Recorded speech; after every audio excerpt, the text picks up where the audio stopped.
Hi everyone. I am going to read chapters 11 and 12 of If We Were Giants. When we left Kira, she had just been captured in a net, so things are getting very, very interesting. Let's see what happens. Chapter 11.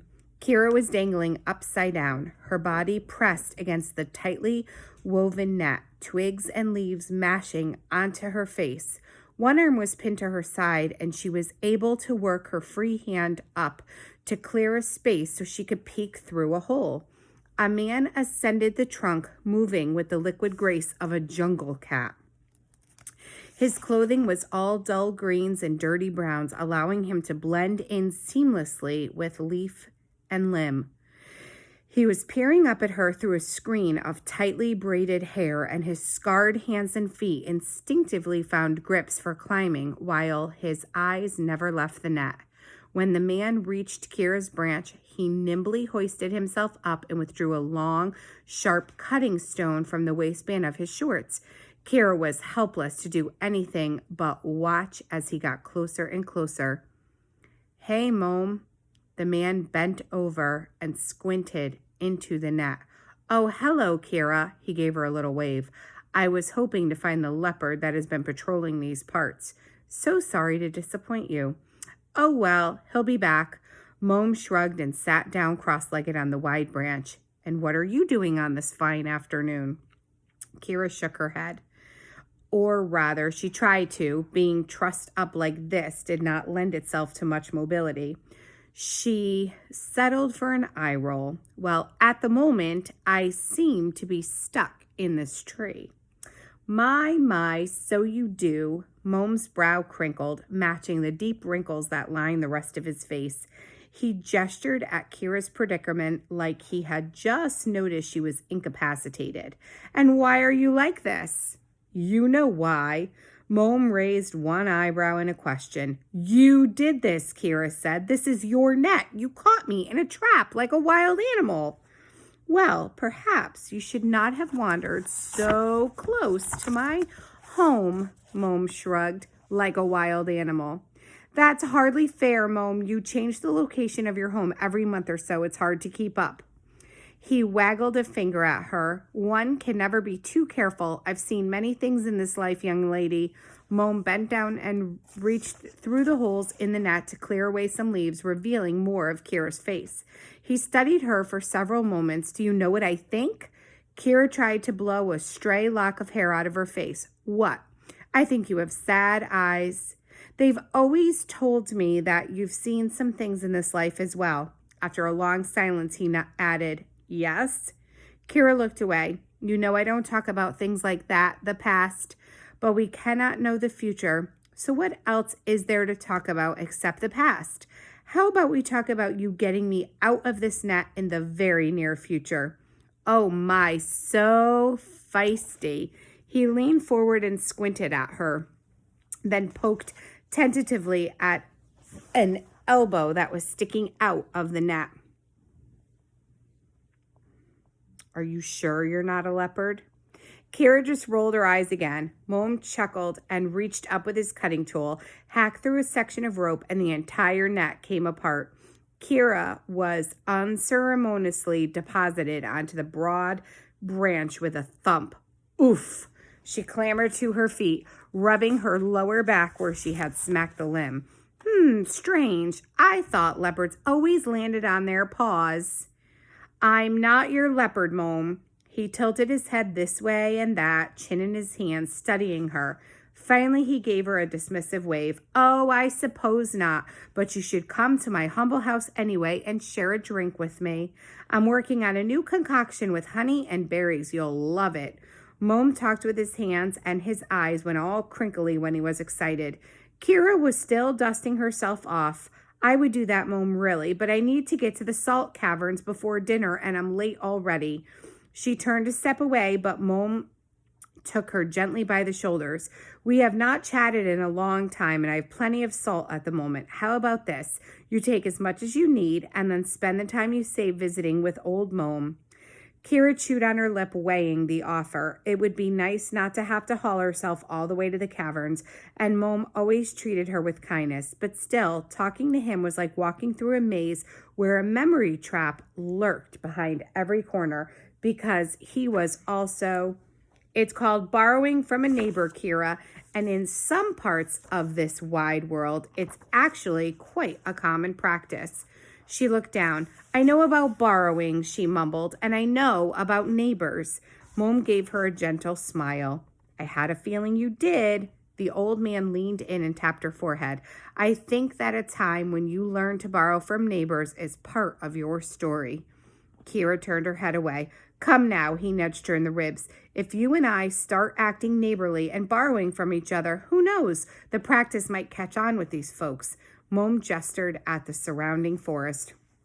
Kira turned to face him again. That was another reason she had always liked this man. Ever since she first arrived, he spoke to her as a fellow outsider. Like her, Mom hadn't been born into the tree folk, so the two of them shared an unlikely bond.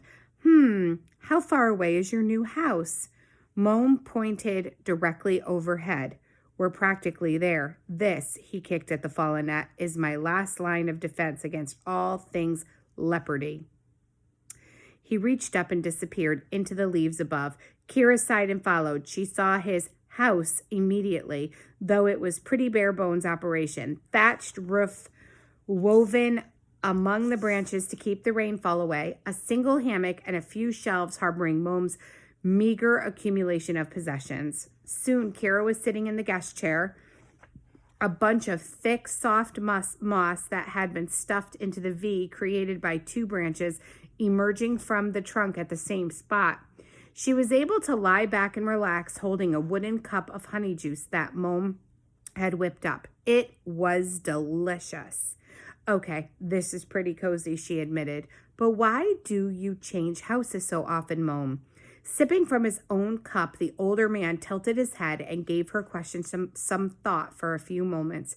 He always did that. Most adults answered right away, even if they weren't completely sure about what they were saying. It was like they just wanted to get the conversation over with as quickly as possible. Mom, taking time to weigh her words, was proof that he took them seriously. Well, I suppose it's because if you work really hard to build a perfect house and you spend all your time filling it with this and that, it becomes easy to confuse what truly belongs there with what doesn't. What do you mean? He turned back, fixing her with his soft gaze. It's the people in a house that matter, not the house or the possessions, never the things. Kira nodded. Sometimes when he said something, it hit her in the core of her being and sounded right without her having to think about it. Mom glanced away, looking absently at the surrounding trees. His face fell a bit as he stared at nothing in particular, as if dismayed by a distant memory. When he spoke again, his voice was much quieter. And also, because you can never be sure when you might have to leave your home quickly, not being too attached makes that easier to do. Kira flinched as if he had reared back to strike her. The older man noticed the reaction. He gently placed a hand on her arm. Sometimes when I say things to you, I could see storm clouds roll across your eyes. He patted her for a while, letting Kira gather herself. Finally, Mom said, will you at least tell me what happened to you? Share part of your story with me. Where you came from, perhaps? I may be able to help you, Kira. She just shook her head. There's nothing to tell. Everyone has a story. I don't like stories, she said quickly. Oh, I'm so sorry to hear that, Mom sighed deeply. They are what make us different from the animals, you know. What are you talking about? Kira knew she had to step carefully. Mom could surround her with memory traps before she even knew what was happening. This could end very, very badly. But still, it had been so long since she'd heard a new story or even heard anyone say something good about stories. Salt was not the only thing that the tree folk failed to share with one another. Mom leaned forward from his perch in the hammock and gestured to the forest floor far below. I'm sure you've noticed that the animals are much better suited for life in this hard world than we are. Warm fur coats, sharp teeth, claws that work like a handful of tools, the power to run faster or jump higher or even fly. They should be in charge of everything. Kira might be nervous about where this conversation was headed, but it was always a treat to watch Mom get worked up about something. His eyes shone like they were sparkling in the light of a campfire, and his fingers danced in the air as he gestured to emphasize his points. But the beasts do not have stories, and that is our one advantage. He grinned and waggled his eyebrows at her. Stories pass on hard-earned knowledge to the next generation. They gather communities together for the telling, and they show us what life is like in other tribes in distant lands, even make us feel what those people might be feeling. It's like magic for your mind. Mom clapped as if his body needed an outlet for all of this joy. Kira couldn't help but smile a little at his enthusiasm, but she kept it hidden by training her face downward, pretending to study the ground below. Mom leaned even closer, trying to establish eye contact with her, and perhaps, most importantly, they can teach us about ourselves. Kira allowed her mind to flash backwards only for a moment. She saw a man, a woman, and a small boy sitting beside her around a campfire. The man, faceless like the others, was telling a silly story, and the rest of them were cracking up, throwing their heads back with laughter and clutching one another. The woman turned in her direction and, "No." Kira shut the memory down hard. Finally, she shrugged and looked back at Mom. Her voice was very quiet, and sometimes stories are just for fun. Exactly! Mom broke into a giggle that made him sound like a much younger man. That is indeed the truth, and isn't it wonderful? The leopard may have the speed and the strength and the teeth and the claws, but when does he ever have a little fun? Mom shook his head and letting loose unselfconsciously with his childlike snickering. "Do you know any just for fun stories, Meerkat?" She slurped the last of her drink and handed the empty cup to Mom. "I think I should be getting back home now." Mom grabbed the cup, and before Kira could haul herself out of the comfy seat, he refilled it. "Okay, the past is out. Stories are out. I understand." He wafted the drink under her nose. It smelled so good she found herself accepting it. "Let us talk about the present then," Mom went on. "How are you getting along with your tree family these days?" Kira leaned back and sighed. This was also difficult to speak about, but it was definitely preferable to trying to describe anything that might have taken place before. "Things are, they're the same, I suppose." She shook her head. "Luan is as crazy as ever." Mom grinned. "I'm glad you two have each other. I have not seen him buzzing around here recently, so please tell him I said hello. Catch him in one of your leopard traps and tell him yourself. He's the one who deserves that kind of treatment, not me." "I might just do that." Mom took a deep breath and his grin faltered a bit. "And Luan's parents, any developments there?" Kira shrugged. "Not really. Loba concentrates on the hunt while Maham does the fishing and foraging. They are a good team. I see them at meal times and in the evenings, especially if it's cold and the family is sitting around the fire." Mom nodded. "And they are kind to you?" "Always," Kira said quickly. "They have provided everything I need ever since the first day I got here. Never a harsh word, not once. I owe them everything." I know. Mom held up his palms in a placating gesture. "They take very good care of your physical needs. I'm just wondering, young Kira." Mom tapped his chest. "Are they able to take care of your heart as well?" She gave him a look. "I don't need that, Mom. Just because I don't talk about where I came. Everyone needs heart care, Meerkat. It's a simple fact and nothing to be ashamed of." She stared at him. She had not cried since she arrived in this forest, and she did not intend to start now. "I know that, and they try, really. It's just that we've never made a real connection because, well, you come from somewhere else," Mom said softly. It took her several moments to answer. "Yes, and that makes them uneasy."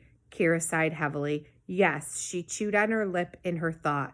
"But doesn't everyone around here come from somewhere else originally?" "Why do you ask?" "The families, they look different from each other, and they sound different too." "Indeed, The first tree folk did come from many places. It's a patchwork community of sorts. Mom sighed and poured them each a little bit more of the berry drink. You have more in common with these people than you think. Kira was silent but made a keep-going gesture by twirling her fingers in a circle. As you know, communities can come to an end for many reasons. Resources dry up, or a flood displaces a tribe, or sometimes war breaks out. Mom saw Kira wince at that, and so he hurried along. Whatever the reason, sometimes survivors need to find a new place. That's what brought all these different people to the forest. Mom gestured to his little hideaway. Since they were running from something unpleasant, they decided to hide up here in the branches, create a safe haven for themselves, or at least make it so they feel safe. Mom let that sink in for a while. Eventually, Kira looked back up at him. So that's why this community isn't like one big family. Why people are polite but not, friendly. That's exactly right. They might share when they need to in an emergency, but they don't share what's truly important. They don't share themselves. They're too afraid. His words, though spoken gently, crashed against Kira's ears. He might have been explaining how this community works, but he could have just as easily been describing how she had felt for the last 4 years. Mom paused and tapped her on the forehead again. Like you, they're not only afraid of others, they're also afraid of themselves. They are trying to forget their own stories, and since they've been here longer than you, a few generations, perhaps long enough to see you as an outsider, many of them have succeeded. He sat back again. But a community without stories is a sad place, he went on. It has no past, and so it has no future. Kira didn't answer. Sometimes not crying took all her concentration. Mom looked at her silently with sad but kind eyes. He didn't say everything will be okay, like most adults did when kids felt terrible. He allowed her to feel what she was feeling, and Kira was reminded again of why she liked being around him so much. Finally, the older man spoke. If you're not careful, Meerkat, you too may forget where you come from.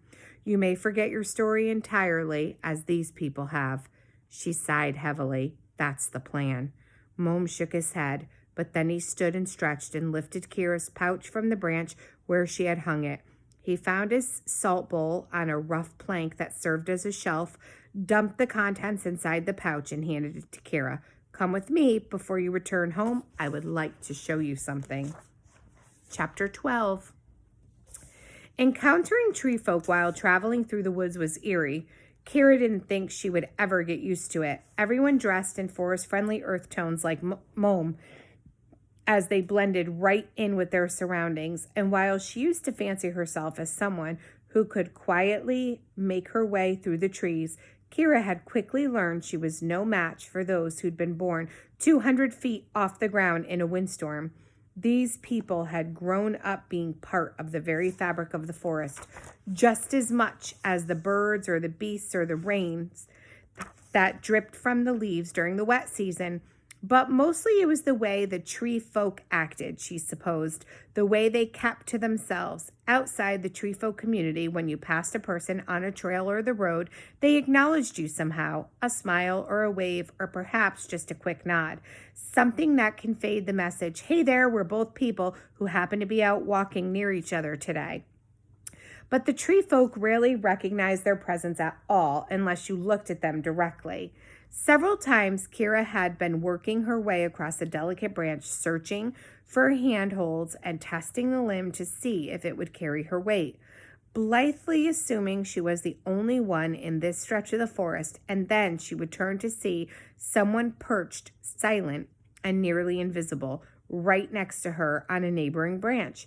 It gave her the willies every time. The person was never being weird or menacing or anything, just politely waiting for her to pass so he didn't interfere with her navigation of the tree. But it was still unnerving. It was a bit better traversing the forest with Mom, as he was always better at spotting or perhaps sensing these fellow travelers, so at least he provided Kira some warning. She was walking on a thick branch behind him when he said, is this still the best way to get to the clearing by the lake? The one with the rocky ridge at one end where a fisher might sit comfortably and throw a line? Kira scrunched up her eyebrows. Why would he be asking me? She wondered. She opened her mouth to say she had no idea, then realized that Mom was actually talking to 3 men who were silently passing them among the branches. The oldest one, his beard flecked with gray, pointed into the distance. A fire last week made travel treacherous to the south. Better to loop around this way. The distance may be greater, but you will save time. I appreciate that. Thank you. Yes, good travels. And then all 3 men slipped away into the heart of the forest without a sound. Kira thought about how this was typical of all interactions with tree folk who were not part of one's immediate inner circle. There was no animosity at all, no fear that these people might rob you or attack you or otherwise take any advantage from the encounter. But there was no warmth either, no sense that mattered to them whether you reached your destination, and certainly no inclination that they might want to join you and chat along the way. The meeting happened by chance, information was exchanged, and then the meeting ended. But maybe that was starting to change a bit with the younger members of the tree folk. After all, Luan had his little group of friends that he ran around with. And while the more established hook hunter groups were made up of only family members, she knew that some of the newer ones held open trials once a year and would take new recruits from anywhere in the community as long as they had the skill and the nerve. Something on your mind, Mom said, pulling her out of her thoughts about the future of Tree Folk Society. Kira shook her head. So, are you taking me on a fishing trip? She asked. What? Oh, no, I just need to find that clearing with the lake. There is something I want to show you. We're almost there. Mom started to descend straight down the tree. Kira followed and felt the familiar twinges of relief as they got closer to the forest floor. She simply felt safer on the ground. The clearing was beautiful, and she did remember being here before with Luan, daring each other to dive from the top of the ridge. Her arrival in the tree folk community was mostly lost to her recollection in a hazy mix of confusion and fear and things she didn't want to think or talk about at the time. But coming here was one of her first good memories of this place. The clearing allowed in much more sunlight than the dense forest, so it was one of the brightest spots Kira had seen in this area. And the surrounding trees gave the lake a beautiful emerald tint. The water was warm and felt like silk on bare skin, and if you floated on your back and stayed very still, the fish would start jumping all around you. It had felt like a welcome to her new home when that happened. If the people weren't overly enthusiastic about her arrival, at least the fish had accepted her as part of the landscape. This little oasis was also one of the few places where you saw tree folk from different families out in the open at the same time, but still they were separate. Small groups of 3 or 4 huddled around the perimeter of the lake, throwing out fishing lines or wading in the water to cool off or filling buckets with water to take back home. There were about 24 tree folk out here now, scattered around the great open space. Kira watched them, the evening sun fading but still warm on her face, until Mom took her gently by the hand and led her to a jumbled pile of rocks at one end of the clearing. She couldn't imagine what was out here that he might need to show her. Kira gave the older man a look. I'm not the bait for your next leopard trap, am I? Mom chuckled. No, meerkat. I want to introduce you to something else. As they neared the rocks, Mom slowed. Then he dropped to one knee and Kira did the same. He pointed ahead and whispered to her, Do you see that? Underneath that ledge of stone there? Kira craned her neck toward and squinted. There was a dark mound a few feet high. Is it a nest or pot of some kind? Mom nodded. It is. And do you see anything unusual about it? Kira tilted her head this way and that, studying the little knoll. Not particularly. Looks like a small animal lives in there, or a family of them maybe, but nothing seems out of the ordinary. Mom waved her forward. Let's get a bit closer. As she got nearer, Kira saw that the surface of the structure was moving, writhing. How is that possible? What kind of material could do that with no discernible breeze? She took a few steps closer and saw, wait, are those ants? Mom smiled. They are. Kira got even closer and dropped down to one knee again for a better view. That entire nest is made up of nothing but ants. It looked like there were a million of them swarming around to make this structure. Their legs and bodies were linked together so tightly it was no wonder it had taken her so long to notice them.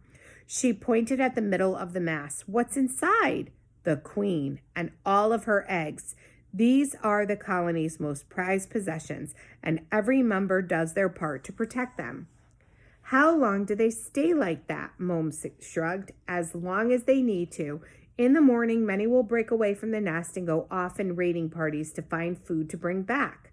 When this area becomes unsuitable, the whole crew will move to a different part of the forest. They can reassemble into this protective covering for the queen at a moment's notice. The structure is called a bivouac. I never heard of that word before. As I call these the bivouac ants. Every ant knows its job and it does it well, and their colony prospers. Kira whistled in appreciation. That's amazing. Mom picked up a fallen branch. Watch this. He leaned forward and gently poked the stick into the middle of the heap of ants. Kira was afraid it was going to squish hundreds of them, but the ants instantaneously rearranged themselves to allow the stick to dip right inside the structure like it was sinking into a thick liquid. When the stick was sunk in about a foot or so, Mom started to stir it around slowly. She was worried he would ruin the structure, scattering the ants everywhere, but the little insects shifted and moved together as if controlled by one mind, and the stick was able to travel unimpeded through the mound. When Mom let go, the stick stood straight up, the ants having absorbed the foreign object into their space. Whoa, Kira breathed. Mom nodded. They are remarkable creatures. He gripped the stick again and pulled it out. It was clean. Not a single ant clinging to its surface, and the hole it had created disappeared as the ants swarmed to fill the empty area. Soon it was a solid structure once again. Kira shook her head in wonder. She reached out hesitantly as if to touch the mound, but pulled her hand back. It's beautiful in a way, isn't it? I mean, I never thought I would say that about a million bugs, but it is. Mom gave her a long look with his kind eyes. I think it's quite telling that you find beauty in this, young Kira. Really? Why? You and I are similar, he said. We're both outsiders. Yes, she didn't need the reminder. I figure, Mom went on, that after 10 years here, I've gotten as close to the tree folk as anyone from the outside is going to get. He gestured toward the clearing at the individual small groups of people clustered together. These people mean one another absolutely no harm, but neither are they in a rush to do for one another. Kira nodded. She was putting her finger on something that she could never talk to the family about. Yes, that's it exactly. She chewed on her lip, deep in thought, not entirely sure how to rephrase the next part. And it's unusual, isn't it? I mean, you think that too, right? It's not just me. You and I find it unusual, but that's only because we were raised differently. She pieced it together. So they don't notice this might seem unusual because it's not what they've always known. That's right. But Kira searched for the right words. Isn't it? I mean, no matter how you were raised, isn't it just easier to share, a more natural way for people to behave? When you're used to it, yes, of course, Mom said, but it's not what you're accustomed to. Sharing is scary. Scary? How? Again, Mom took the time to give her question real thought. Because people are worried they aren't going to get the amount they think they deserve. Right, but it never works out totally equal like that. Sometimes you get a little more, so next time you take a little less. It's just common sense. When Mom smiled, it was with his whole face, not just his mouth. The fact that you know all this so well, young Kira, that is such a part of you, makes me think you used to live in a place that worked like this. He gestured at the bivouac structure. Kira snapped her head to look directly at him, a flash of resentment in her eyes. Is that why you brought me here, to trick me into talking about it? Mom shook his head gently. No, Meerkat, I only wanted to. Can't people just live their lives in peace? She stood up, brushed herself off. Maybe I prefer being someplace where people don't have to share everything. Mom stood and tenderly placed his hands on her shoulders. I have lived for many years, Kira. I have traveled far and wide and experienced a great many things. I know that some communities, well, they come to an end like a tree dying in the forest, and also like a tree, they can cause a lot of damage when they fall. Suddenly, Kira felt very tired. That's the problem with not sharing your stories, with shutting them out. Mom gently brushed tears from her cheeks. It can be comforting to block bad memories, so comforting that it feels like the right thing to do. Kira nodded slowly. But when we do that, Mom continued, we also shut out all the good. And those are the things that help us heal. Kira's heart was racing. Even though she was standing perfectly still, it felt like a torrent of memories were threatening to drown her, and Mom wanted to open the dam. But she would not let him. She pushed his hands away. You don't know anything about me, she said. She turned and fled into the forest. It's the end of chapter 12 and the end of our reading for this week. Bye, everyone.